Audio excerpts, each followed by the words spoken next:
Hey, hey, hey, hey. Hey, na, hey, oh. Hey, hey, hey, hey. Hey, na, hey, oh.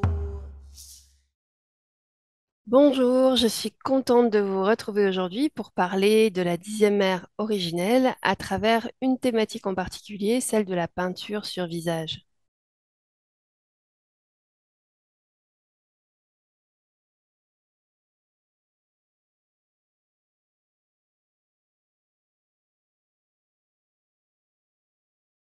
Alors oui, la peinture sur le visage. Ça vous dit peut-être quelque chose, dans les films hollywoodiens, on voit vraiment les Amérindiens combattre les cow-boys ou les autres soldats avec des peintures. Mais alors on va commencer par là directement parce que Jamie nous dit d'emblée que ce n'est absolument pas à ça que ressemblaient les véritables peintures de guerre, et d'autant plus que ces peintures, pour elle en tout cas, n'étaient pas représentatives du tout des deux sortes de peintures sur visage qui étaient pratiquées par les Amérindiens. Jamie en sait quelque chose vu qu'elle a travaillé à Hollywood, elle a monté un restaurant à Hollywood et donc c'était vraiment son domaine. En tout cas, elle côtoyait beaucoup les personnes qui faisaient et qui étaient acteurs ou actrices dans ces films. Donc, c'est la première chose qu'elle tient à nous dire. Et vous allez voir en quoi, effectivement, les véritables peintures sur visage, eh bien, ça parle de l'expression de soi, ça parle de la créativité, et donc ça rejoint indirectement le thème de la 10e ère originelle. Alors, pourquoi ce n'était absolument pas représentatif des deux sortes de peintures sur visage pratiquées en vérité par les Amérindiens? Jamie nous précise tout ça et elle nous dit que d'abord, il y avait des peintures effectivement qui étaient faites pour le combat, mais elles ne ressemblaient pas à ça. Elles étaient beaucoup, beaucoup plus effrayantes et si de véritables guerriers avaient pris ces peintures hollywoodiennes, eh ben, ils seraient passés pour complètement ridicules.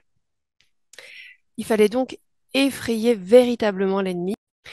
Et donc, ces peintures étaient faites pour accentuer vraiment les traits du visage de façon à devenir effrayant et à accentuer l'expression de bravoure d'un guerrier.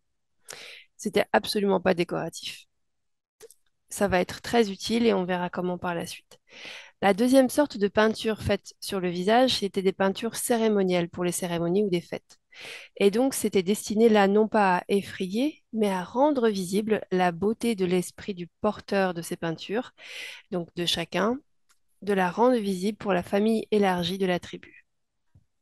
Dans les deux cas, ces peintures sur visage étaient importantes non seulement pour la personne qui les peignait sur elle, et donc pour elle-même, son évolution en tant qu'individu, sa place dans la tribu, et elles étaient aussi importantes pour la tribu dans son entier. Les peintures cérémonielles, vous avez compris, eh bien, elles n'étaient pas faites en temps de guerre. Là, c'était en temps de paix, et puis en plus, c'était à l'intérieur d'une même tribu, donc il y avait une sécurité véritable, et chaque membre de la tribu pouvait donc exprimer sa façon personnelle d'être et de marcher avec beauté.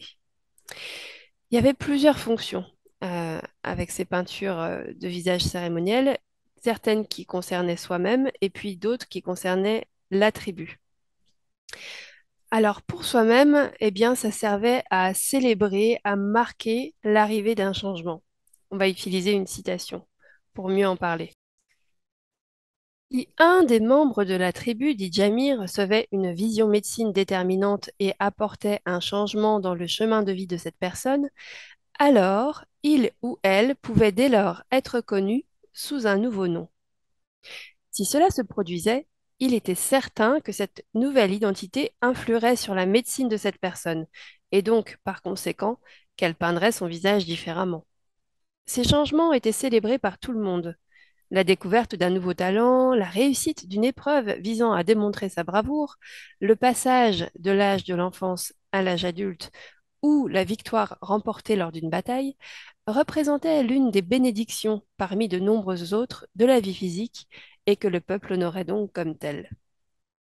Chaque personne utilisait son intuition et sa créativité personnelle afin de peindre son visage et cela était, en soi, un exercice de croissance personnelle qui contribuait à faire de la tribu un ensemble composé de chaque individu.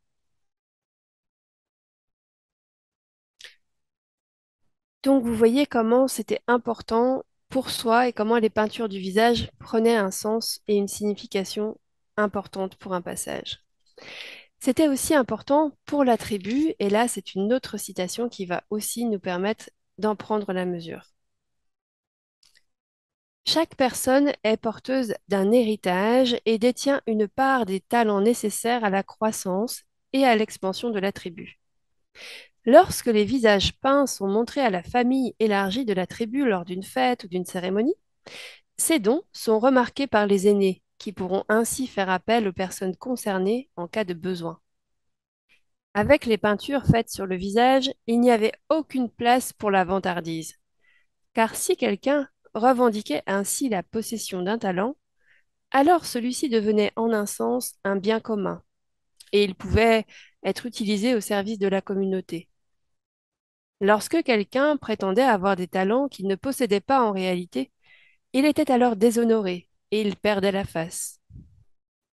Lorsque le conseil de la tribu avait besoin d'un talent et qu'il faisait appel à la personne qui le détenait, mais qu'elle ne pouvait pas en faire la preuve, alors tous les autres dons revendiqués étaient remis en question. Le visage peint de celui qui avait déçu était complètement nettoyé jusqu'à finir dénué de toute peinture, et aucun membre de la tribu ne croirait cette personne de nouveau.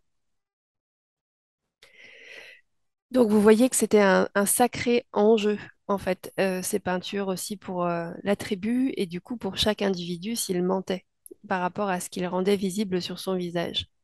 Donc on pouvait imaginer comment effectivement chaque couleur, chaque motif avait un sens et comment en regardant finalement chacun et l'ensemble de la communauté, eh bien, ça pouvait donner une lecture pour les anciens de tous les dons, tous les talents, toutes les compétences possédées par les personnes. Et donc, du coup, ça donnait une idée aussi de la richesse de la communauté, de toutes ces ressources en cas de besoin.